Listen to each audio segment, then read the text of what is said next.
tiempo apremia. Muy bien, vamos a la séptima clase, las herramientas de evaluación en el aula. Recordando precisamente que el tema de la propia evaluación como un término fue creado precisamente por Franklin Buffett, que lo hemos retomado como un concepto de disciplina, como un concepto temático.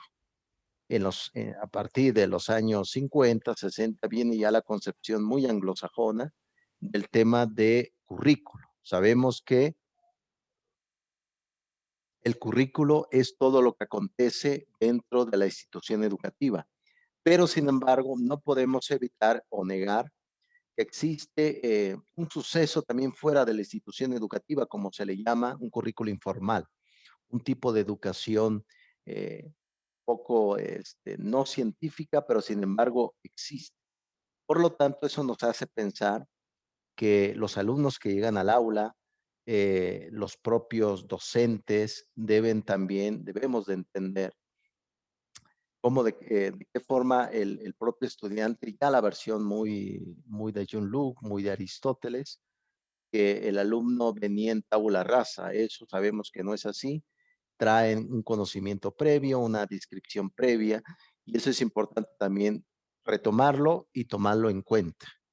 Entonces, este texto que les dejé, en efecto, es de una universidad guatemalteca. De hecho, es la propuesta de educación pública allá en Guatemala, pero sin embargo lo retomé porque viene algunas concepciones interesantes de lo que son, yo les llamo variables del currículo, de la evaluación curricular, propiedades de cómo debemos de abordar. Y aquí en la primera tesis de nuestra evaluación curricular, viene precisamente esta temática, todo lo que se tiene que ir describiendo. Previo al concepto de la enseñanza existe un currículo oculto, que es conductas que no están por escritas y también el docente cómo prepara su clase. El alumno no tiene que enterarse cómo prepara las sesiones el profesor, pero sin embargo lo hace y está presente. Entonces, la enseñanza se transforma en planificación y sobre todo una organización, una preparación antes de entrar al escenario del aprendizaje. Aprender es eso, aprender es estar ahí, narrar el aprendizaje. De hecho, por ahí les voy a compartir más adelante, vamos a revisar un libro que se llama Diálogos sobre educación. Y también tiene que ver con el otro texto de El mensaje de la botella. Es decir, el aprendizaje no solamente es una concepción pasiva, sino es activa. El que enseña también aprende. Entonces, tiene esa concepción mutua de preparar la sesión, comprender de qué forma se va construyendo la pedagogía y sobre todo es necesario saber si lo que estamos haciendo es lo correcto o no. Por eso existe la propia evaluación. Ese es el sentir del instrumento evaluativo. La evaluación es un instrumento pedagógico. Ahora sabemos, la evaluación curricular, ¿qué es? Es un instrumento pedagógico que ayuda para discernir eso, discernir lo que realmente se está haciendo y lo que debemos de mejorar. En ningún momento debe de ser un tipo de evaluación que esté enfocada simplemente en perjudicar, cosa que sabemos que a partir del 2012, ya a partir del 2013 con Emilio Schweifert, en el tiempo de Enrique Peña Nieto vino un tipo de reforma educativa donde la evaluación se utilizó no para mejorar, sino para castigar. Aquel docente que no pase el examen está fuera del sistema escolar, en vez de mejorarlo. Cuando vean la tarea para la siguiente semana del profesor Ángel Díaz Barriga, el profesor Ángel Díaz Barriga examina la burocracia que hay detrás del proceso educativo en México. Lo hemos visto, para entrar a un sistema de educación pública existe todo un mecanismo, así se le llama en pedagogía, mecanismo para que pues uno pues prepara prácticamente para la evaluación, estudiar y demás. Y uno dice, bueno, es un mecanismo muy robusto. Entonces, ¿por qué razón la educación pública no está mejor? Porque se ha invertido más en esos mecanismos que en la parte de la actividad. Muy bien, profesora Gaby, te doy la cordial bienvenida a nuestra sesión Gracias, profesor. de evaluación curricular. Te envié por ahí también un correo sobre tu evaluación de este primer parcial, profesora Gaby. Sí, gracias, profesor. Sí lo recibí. Gracias. te hice por ahí algunas apostillados que es Sí, necesario retomar. Recuerda que todo es para mejorar. sí, está bien, profesor. Sí, sí, sí, los tomaré en cuenta. Gracias. Profesor, tengo una duda. Adelante. En cuanto a la tarea, la que se tiene que subir hoy, la del cómic, Sí, en esa yo puse a grandes rasgos como la historieta. sí, Me faltó lo de que venía al final, que era como la metodología de cómo, ellos hicieron las evaluaciones, cómo la fueron haciéndola. Yo de hecho eso no lo toqué, o sea, lo toqué nada más así como el tema del libro, yo lo toqué así como a grandes rasgos, así ahora sí que no centré así ciertas cosas, puesto que es una historieta. No sé, sí me gustaría que en ese aspecto, profe, cuando sean esa cuestión por ejemplo, usted me puso que las observaciones, pero por ejemplo, yo trato de hacer en el sentido hicimos la telaraña, se me fue el nombre bueno, la hicimos, ¿no? Entonces, ahí yo tengo entendido que son los aspectos más significativos de los temas. Es el tema y los subtemas y subtemas, ¿no? Vienen en tres. Yo lo he hecho así, porque yo en mi entendido, yo así me lo enseñaron y digo, no sé, salvo usted que tenga otras observaciones, sí me gustaría que al final sí me pusiera exactamente para que yo en ese lado que no es mi fuerte, sí me hiciera notar, ¿sabes qué, Gaby? Aquí es donde le estás regando, ¿no? Así también digo, para que me ayude, porque sí me quedo con muchas lagunas en el sentido que sí me dice está mal, pero yo a veces digo está mal todo, está mal por partes o que está mal. Entonces yo digo, he tratado yo creo que desde que usted me conoció ahorita en los videos, me trababa mucho y creo que me pongo muy nerviosa. Y a la vez de cuando yo empiezo a expresarme, se me vienen tantas cosas a la mente que de repente así como que cantinfleo muy feo. Entonces, en esos aspectos sí digo, en el video sí siempre yo veo que me pasa y los veo, ¿no? Y digo, ay, sí, aquí la regué y los repito y ya hasta el final digo, ay, pues no sé. Y luego, normalmente luego les digo a mis hijos, oigan, ¿cómo se oye? ¿O qué entienden? O cómo, y ya ahí los pongo yo a estudiar y sí como que sí, mamá, sí se entiende, o no, ya te estás trabando mucho, o así, ¿no? Entonces, le digo, en esos aspectos sí me gustaría que al final de lo que, las tareas que yo envío, que sí, por favor, me pusiera ahí así como un pequeño mira, el detalle es aquí, ¿no? Entonces yo ya ahí ya para pulirlo, ir mejorando e irlo haciendo cada día mejor. profesora Gaby, cada estudiante tiene un motivo. Eso sin duda no hay que dejarlo de un lado. Y sobre todo también tenemos una forma también de describir la realidad que estamos observando. Eso sin duda, ¿no? Lo hemos visto ya en inteligencias múltiples. Tú tienes una habilidad que a lo mejor otro no lo tiene. Son cuestiones de percepción.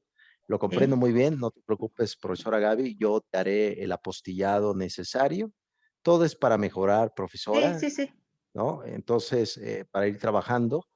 Lo que sí es que las actividades que les dejo, trato de que no caigamos en ese error didáctico de que puro ensayos, puro resúmenes, Mm, sino al menos que tenga ciertas características distintas. Lo que sí es que la historieta, lo comentas bien, la historieta son más de percepción personal, ¿no? A lo mejor digan, ujú. bueno, nada más toqué el primer punto del texto, no toqué todo, está bien.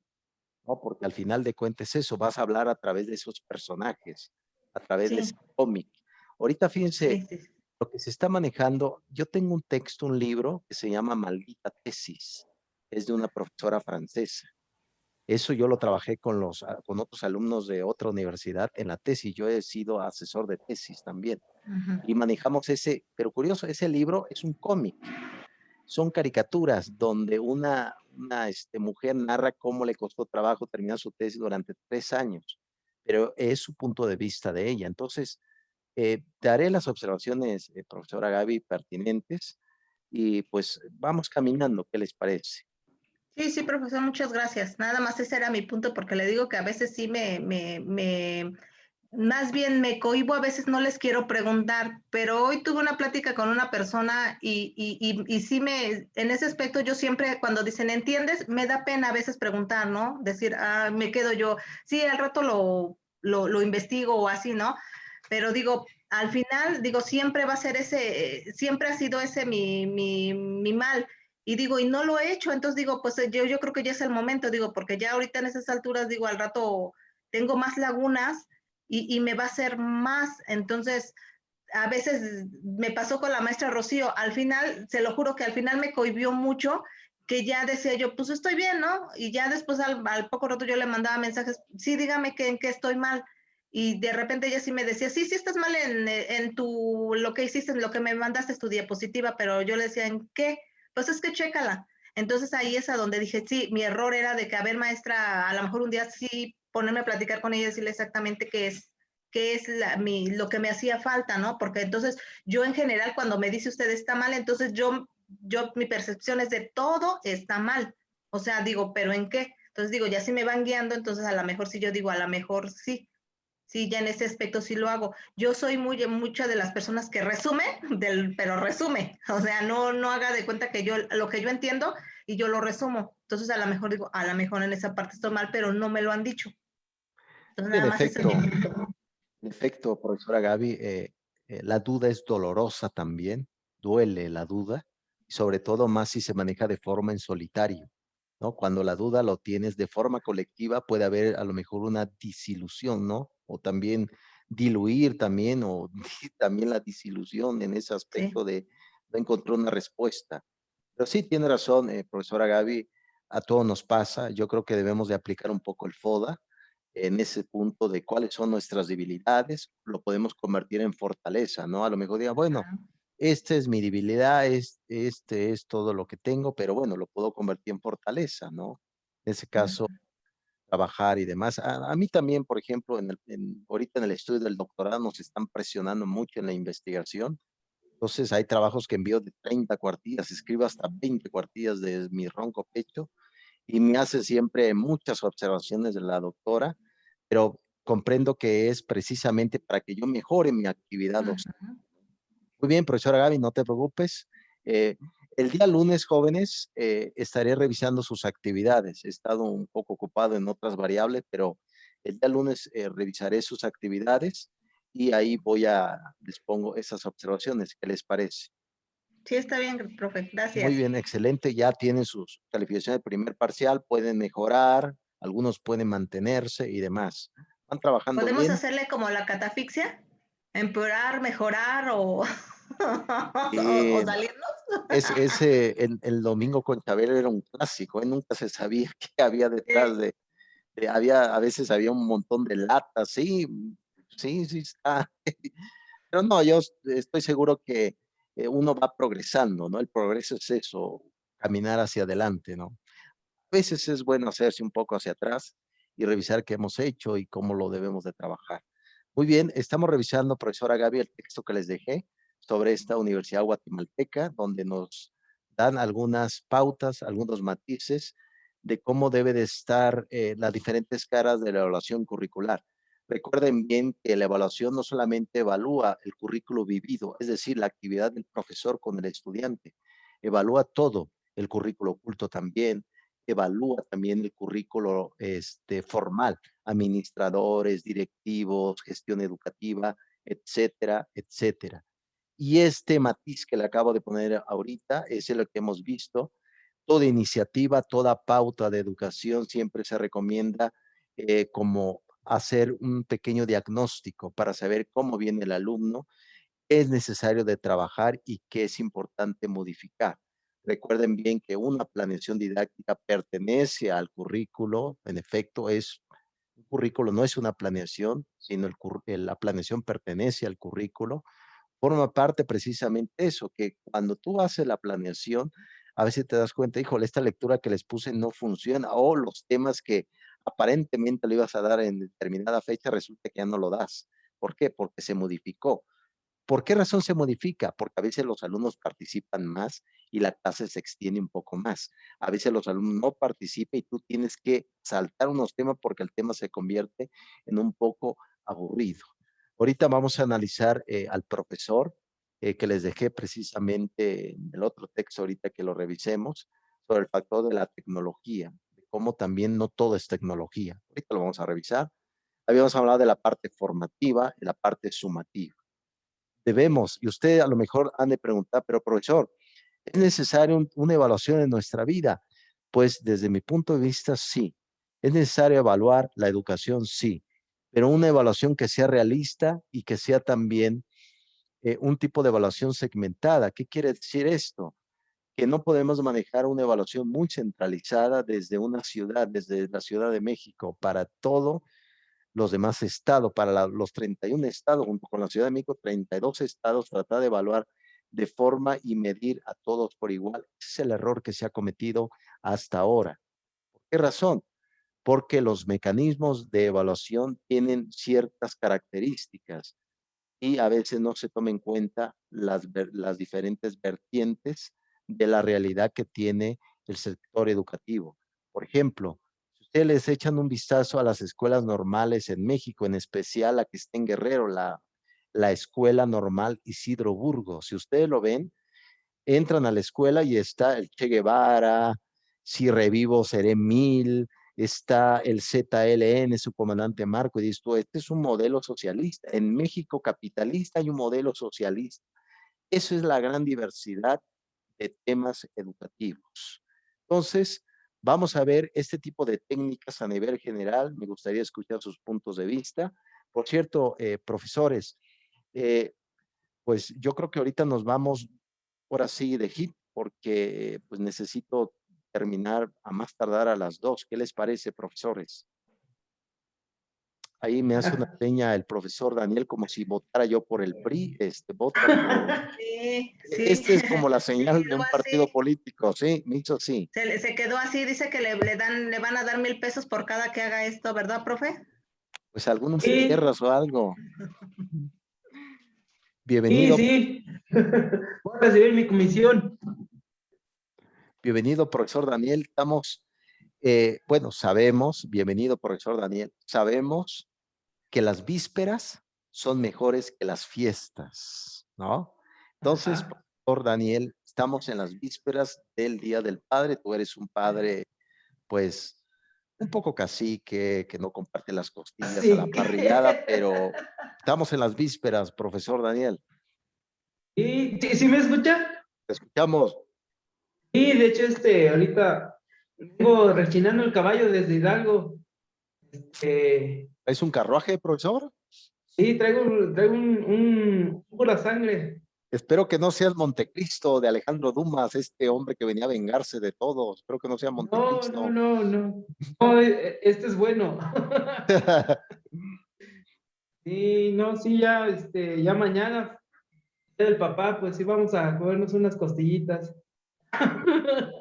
Hermano, profesor, porque eso fue la causa, ¿no? Por lo que hemos Sí, escuchado, ¿no? De tu padecimiento. sí, no, pues ¿qué cree que ahora en lugar de costillitas va a ser pura flor de calabaza y champiñones, Quesadillitas. quesadillas, sí.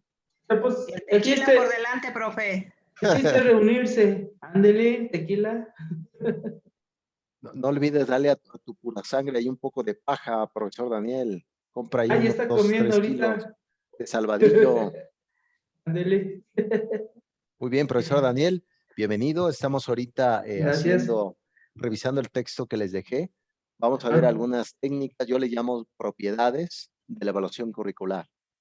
Esto, por ahí, le había comentado a tu compañerita que les dejé un video del profesor Ángel Díaz Barriga. Es un video que lo tienen que escuchar, analizar. Interesante, porque analiza, recuerden bien, que en cada sexenio en México se reinventa la educación, en cada sexenio. Echando un vistazo, ¿se acuerdan de esta mujer Josefina Vázquez Mota? Ella es egresada de la Ibero, estudió ahí, de hecho estudió política, nada que ver con la educación, pero fue secretaria de Educación Pública en el tiempo de Felipe Calderón, hablaba del 2006 al 2012. Entonces, pues, ¿qué hizo? Pues hizo como un armado precisamente del concepto con el sindicato. Se acuerda muy bien que el sindicato y la coordinadora, en especial el sindicato, había una mujer muy poderosa que tuvo encarcelada en Polanco en su casa, una casa de lujo, que dice, está en prisión, pero en una casa de lujo de mármol, ¿no? Entonces, cuyo nombre no lo quiero decir, no vale la pena, pero esta mujer controló todo el factor. ¿Y qué pasó con el tema de la evaluación curricular? Se vino hacia abajo, es decir, no se evaluaba porque las plazas eran directos, ¿se acuerda? Muy bien, se heredaba las plazas, te doy mi plaza, es. Por eso, lo que se ha abordado es que el concepto de la propia evaluación curricular debe de mejorar el ámbito educativo, no el sistema. Lo que se quiere mejorar es la práctica educativa, no toda la estructura burocrática que genera el factor educativo en México. Otro ejemplo, en el tiempo había una persona que no iba a ser candidato presidencial, pero ganó la presidencia, curiosamente porque mataron a un hombre llamado Colosio. Este hombre se llamó Ernesto Zedillo Ponce de León, egresado de la Universidad de Yale. La Universidad de Yale, recuerden muy bien que es del siglo XVIII, es judía, Yale. Es egresado ahí junto con su amigo Salinas de Gortari, egresado de Harvard. Este fue secretario de Educación Pública, Ernesto Zedillo, y no iba a ser presidencial, sino curiosamente después que mataron a este hombre fue presidente de la República. Coincidencia en la política, muy extraño. Entonces, Muy ¿qué pasó? extraño. Extraño, en efecto. Entonces, este gobierno termina en 1994, el gobierno de Salinas de Gortari. ¿Cómo fue el tema de la evaluación en México? Eso lo vamos a ver con Ángel Díaz Barriga.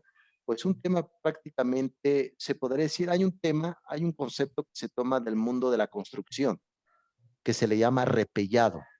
Es decir, una pared que está toda arruinada, en vez de que se construya una nueva, se pinta. Así pasa con el tema de la educación en México. Se pinta algo que no está bien. Se Ajá. evalúa una educación que no está bien. En vez de, Maquilla. exacto, en vez de mejorar el ambiente educativo y luego evaluarla, porque sabemos bien, ojo, profesores, la evaluación no es magia. La evaluación en sí es un instrumento más de mejora, pero hace falta otras perspectivas, otras caras, otras temáticas. Muy bien, vamos a ver aquí las técnicas de la evaluación. Entra el tema empírico, como se dice en griego, empereia, observación a través de los sentidos, lista de cotejo, escala de rango y la rúbrica. Las mentadas rúbricas, ¿no? Que luego nos peleamos, ¿cómo va horizontal, vertical? ¿Qué demonios? Sin fin de circunstancias. Muy bien, vamos a ver el tema también dentro de esta concepción. Aparece la otra característica que es de desempeño, donde viene preguntas. Las preguntas lo hemos visto ya con el profesor de Harvard, Pensar para aprender, ¿se acuerdan del libro que vimos? El de Robert Schwartz, pero eso fue harina de otro costal, que fue habilidades docentes. Es decir, todo el mundo hace preguntas. Hay que saber qué tipo de preguntas debemos hacer en el momento correcto y para lograr ciertas circunstancias. El portafolio, hemos visto precisamente, ahorita vamos a ir viendo, el portafolio es la carpeta de evidencia que tanto se ha pedido por parte de la SEP, por los profesores que a veces terminan guardando ya el dinero en vez de la pedagogía, ¿no? Guarda ya el dinero, ¿no? Y así pasa a veces. Muy bien, entonces este tipo de características es todo el maquillaje que envuelve lo que es la propia evaluación curricular. Muy bien, vamos a ver entonces en la metodología de observación aparece la primera variable que es lista de cotejo. Esta lista de cotejo, en efecto, yo lo he utilizado inclusive cuando he estado con algunos jóvenes. Aquí precisamente es para que lleves algunos indicadores. Por ejemplo, la lista de cotejo puede ayudar dentro de la participación. Entran a exponer, pasan a organizar y tú dices, bueno, este alumno necesita, le voy a dar un punto extra, ¿no? Ese para ir organizando las actividades, las participaciones. Otro ejemplo, por ejemplo, mi esposa, ella da también clases, al igual que un servidor en la universidad que estamos en línea, y la plataforma que manejamos es Neo, es la plataforma Neo. Y la plataforma Neo maneja ciertos símbolos, que si el estudiante tiene 3 símbolos, se gana un punto extra. Ese podemos decir que entra parte también de esa lista de cotejo electrónica que ayuda precisamente para ir organizando alumnos. Porque seamos honestos, al final de cuentas, cuando tienes muchos alumnos, termina siendo un poco injusto. ¿Por qué? Porque a todos le ponen la calificación de forma igual y resulta que otro trabajó un poco más que otro. Entonces, la lista de cotejo dentro del método de la observación puede ayudar para ir organizando ciertas tentativas. Considero que ustedes utilizan este tipo de metodología dentro de sus aulas para tomar alguna nota. Hay estudiantes, sin embargo, que se portan mal, entonces tú dices, bueno, como el árbitro, ¿te han visto usted cuando saca la tarjeta el árbitro, no? En el fútbol, hace cierta anotación en la tarjeta, pues a veces se le olvida, ¿no? ¿A quién le saqué tarjeta? Y sigue jugando y demás. Es precisamente para eso, la lista de cotejo. ¿Alguna pregunta, profesores? Ok, muy bien. Voy a rajatabla, ¿eh? Bien, escala de rango. Aquí precisamente se mide ciertos comportamientos del alumno, pero a nivel de porcentajes.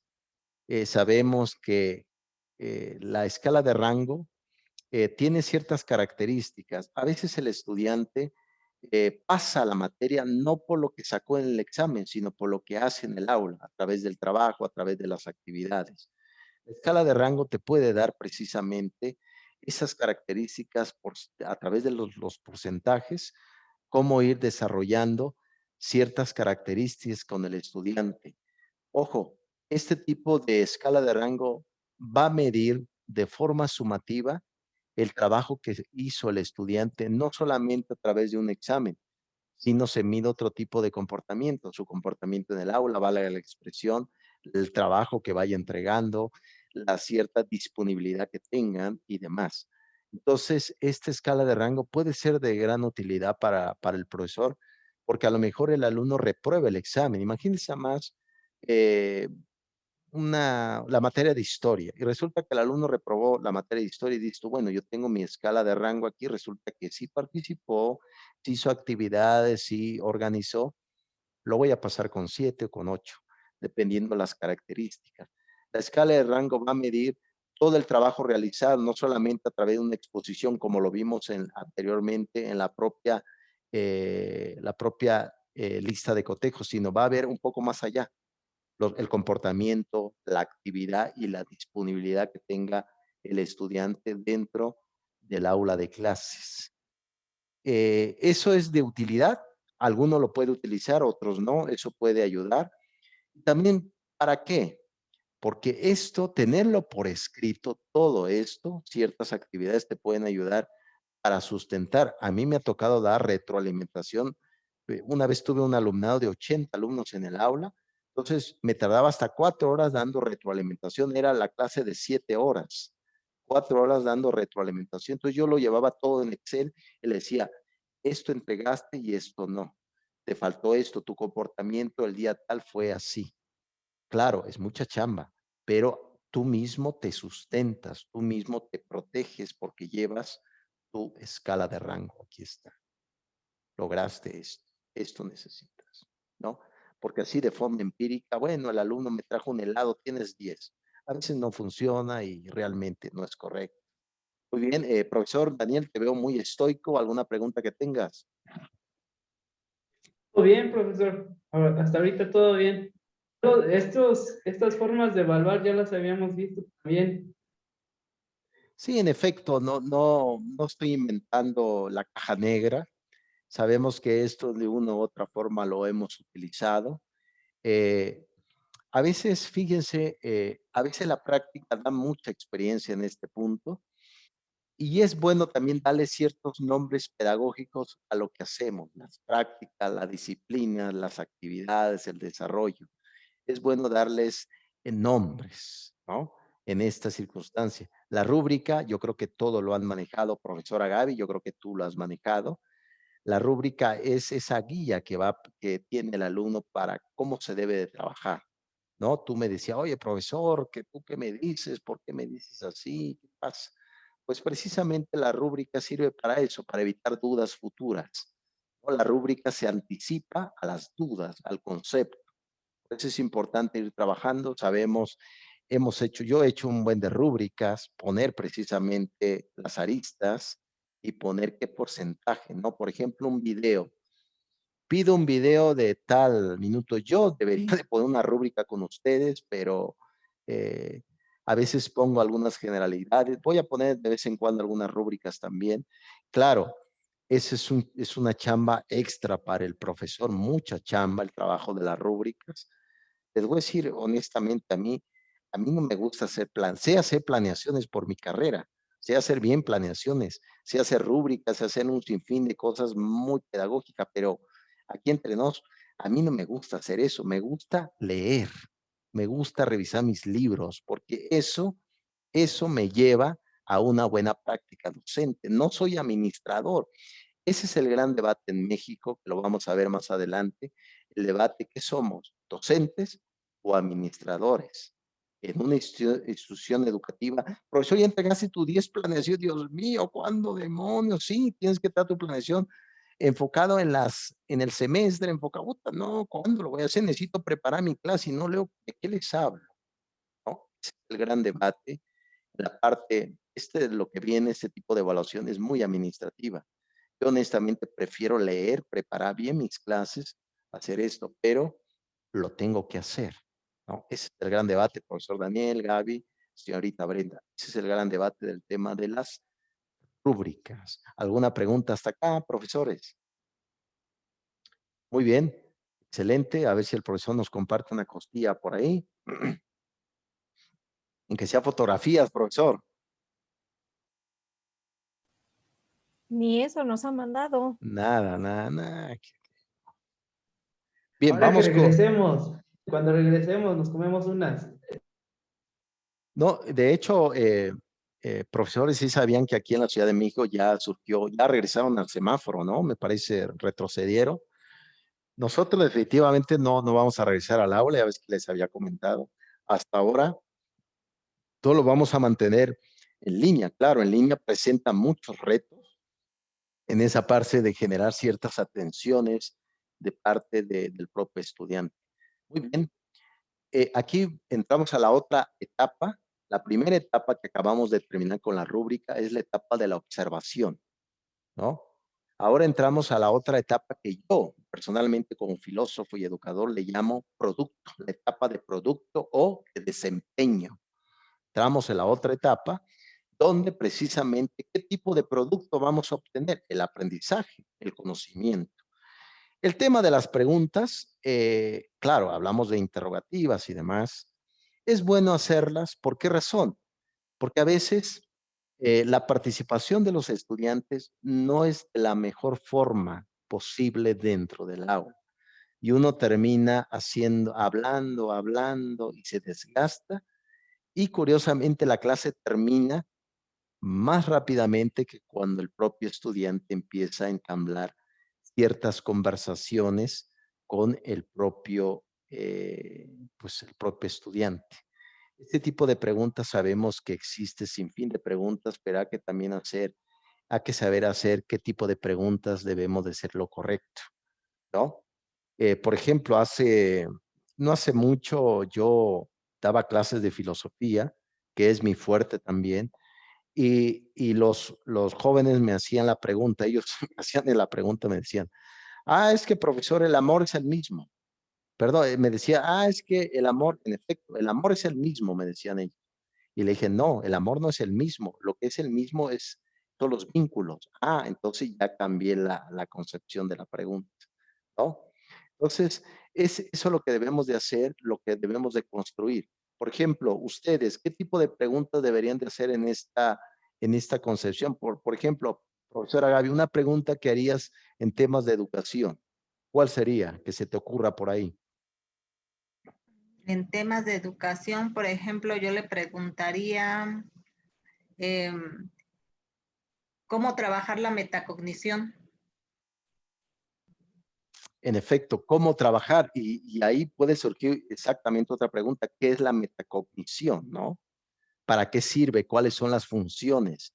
De hecho, por ahí les voy a dejar otro texto que acabo de descargar, otro libro de la neurociencia dentro del ámbito educativo. las funciones cerebrales dentro del aula. Entonces, yo creo que por ahí puede ir dando la construcción en el tema de la pregunta para lograr un producto, es decir, la participación de los propios estudiantes. La otra pregunta sería, ¿cómo aprendemos? ¿Cómo aprendo yo? ¿Qué tipo de aprendizaje utilizo para llegar a ese producto que es precisamente la temática pedagógica? Es un dilema tremendo, porque yo, por ejemplo, yo les he dicho, yo en mi caso, yo leo muy despacio, pero curioso, memorizo, se me queda todo en la cabeza. Memorizo nombres y todo y demás, pero hay gente que lee y escribe, ¿no? Entonces, cada quien tiene su forma de adquirir ese aprendizaje. Por ejemplo, profesor Daniel, ¿cómo aprendes tú? ¿Nos puedes compartir cómo es tu aprendizaje, profesor? ¿Lees en voz alta? ¿Qué haces? Yo procuro leer en voz alta, o sea, que me escuche a mí mismo, porque si nada más leo en la mente, como que no adquiero nada, no se me queda. Pero si lo leo en voz alta, sí, se me facilita más. Además de que, por ejemplo, yo creo que yo también aprendo mucho con los videos. Por ejemplo, haciendo videos y pausando y reflexionando y le sigo, le vuelvo a poner play y sigo adquiriendo el conocimiento. Siento yo que mi fuerte es ver videos. Sí, y a través también de la escucha, ¿no? De los sentidos, ¿no? Del oído, podemos también. Fíjate, profesor Daniel, que hay un libro, me hiciste recordar eso, profesor Daniel, en esta evaluación curricular, se llama Historia de la Pedagogía de Sarbergi y Abagnano, es de Fondo de Cultura Económica. Este libro un servidor lo tiene, pero no lo presto. Entonces, me hiciste recordar, profesor, que una de las fuentes del conocimiento son los sentidos, ¿no? Los sentidos es la fuente del conocimiento. Dices tú, profesor, bueno, yo escucho video, pues a través también de la escucha. Yo, por ejemplo, a través de la vista también aprendo. Hay personas que a través del tacto, ¿no? De la acción, de la manualidad, adquiere cierto aprendizaje y demás. Interesante, profesor Daniel. Profesora Gaby, ¿tú cómo adquieres el conocimiento? ¿Haces anotaciones?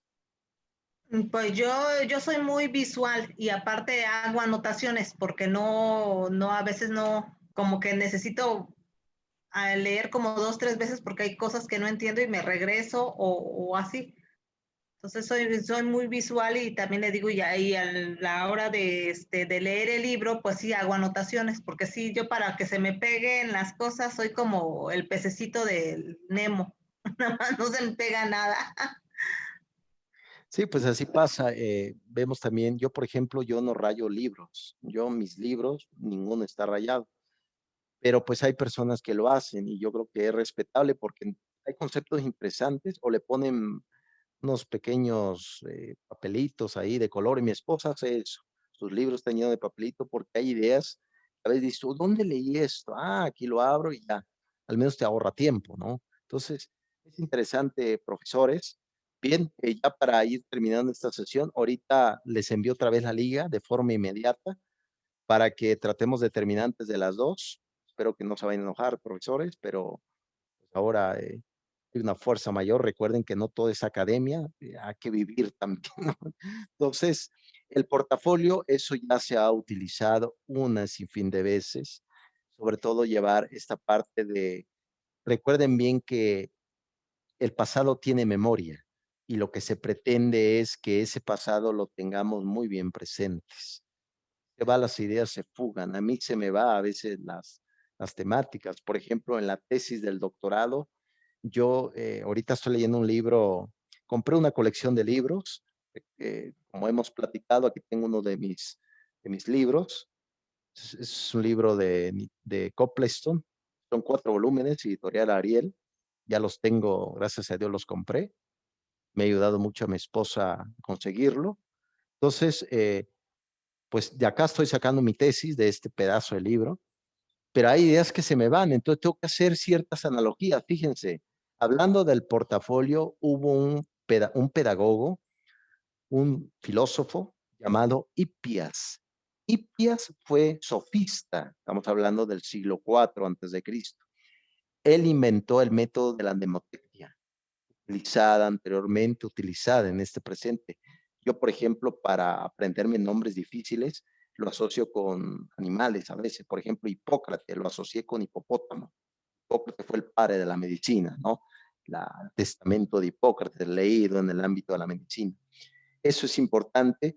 El portafolio cumple esa función, nos hace recordar lo que hemos olvidado. Y como hemos comentado anteriormente, no es que yo diga que estoy recordando, estoy precisamente volviendo a repetir, porque repetimos lo que otros han dicho. No, eso a veces lo utilizamos así. Muy bien, profesores, ¿qué les parece si van reformulando algunas preguntas que tengan en este tema? Ahorita regresamos rápidamente para ir trabajando. Ya les dejé algunas lecturas. Por cierto, encontré una página en internet que está en árabe, pero acabo de descubrir los mayores libros de educación actuales que yo andaba buscando durante mucho tiempo. Descargué el día de ayer 50 libros. Ya hay mucha chamba que leer y muchos de esos libros lo tendrán ustedes en la plataforma para hacer las actividades. Anteriormente yo tomaba textos de Google Académico, pero me di cuenta que Google Académico tampoco no es atractiva para la vista, otra parte del aprendizaje. Tiene que ser también lecturas accesibles y también reflexivas. Ahorita les envío la liga, profesores.